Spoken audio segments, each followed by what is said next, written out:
What's the hardest thing about YouTube, or the thing that people don't tell you when they say you should start a channel?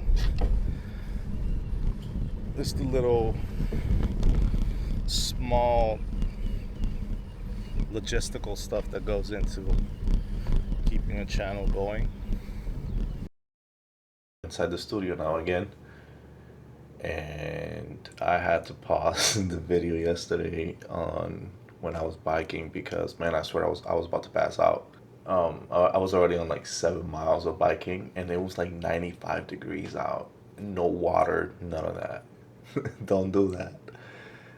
But yeah, I mean the main gist, which I feel like a lot of people might share the same views that I have on this, is that when you start a YouTube channel, you don't really think about what really goes into it, especially like the editing, the color grading, then the thinking of the title, the thumbnail, the description, the tags, all that stuff, right? And a lot of people have the misconception that doing YouTube is a little bit easier than anything else, which honestly, you have to be versed in so many different mediums of artistry for you to like at least do it in a very amateur way, because if you want to go all the way to like being super super like professional, it takes even longer, and I don't have those skills myself. So if you're in this channel, I'm sorry,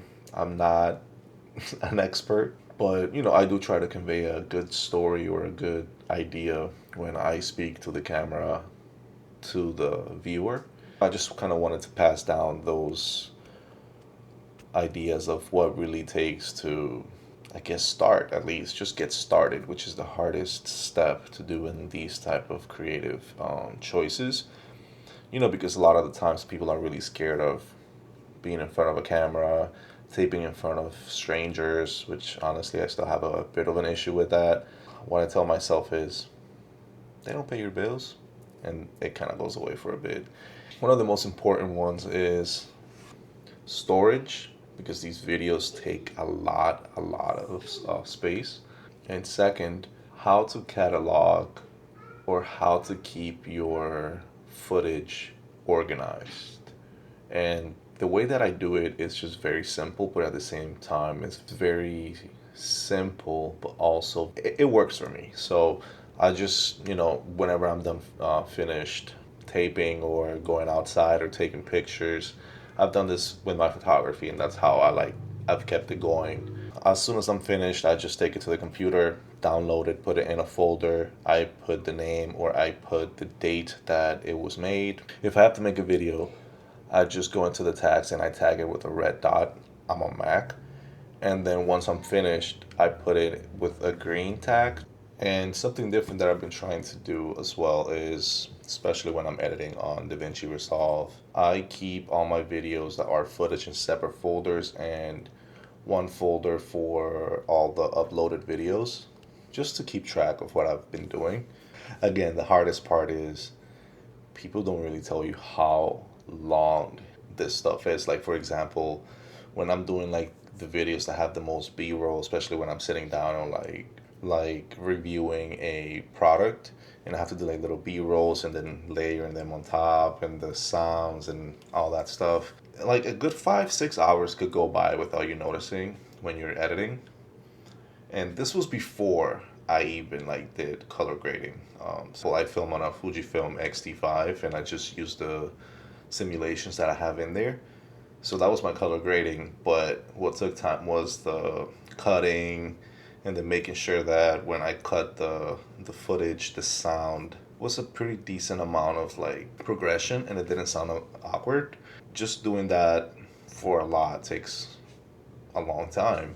The funny thing is that back in the day, there were certain people that only knew how to do specific things, and nowadays, people on YouTube are pretty much versed on everything. So that's pretty cool, that the internet has allowed people on YouTube to take advantage of the tools to grow in their craft, and I think that's very very dope. I've been wanting to stop being scared and just put up these videos for years, and it's never too late. But just my message on this is that don't go into it thinking it's going to be easy. It's a lot easier than other things. But when it comes to your passions or stuff that you're very creative with, it's all worth it, even if it takes 8 hours to make one video or two. And then something else too that I've done is when keeping my stuff organized, especially on my hard drive, is since I've had a lot of cameras, I don't want to keep all the files in like one huge thing because then I don't know what camera is what, or what type of file it is. And I separate all the files that have been taken with each camera, color coded, just to make sure what it is. And if I do certain projects, I put the JPEGs, and just be very meticulous about it. Just helps me keep track. And I'll even show some examples. Also, so think again, one, the storage, make sure you have a lot of storage because there's a lot of storage. I have a 5 terabyte that I have to buy another one. And a good computer, I'll put that as third. Second is organize your stuff, or else it's going to be a lot harder to edit. And third, a good computer that could take the bulk of the editing, because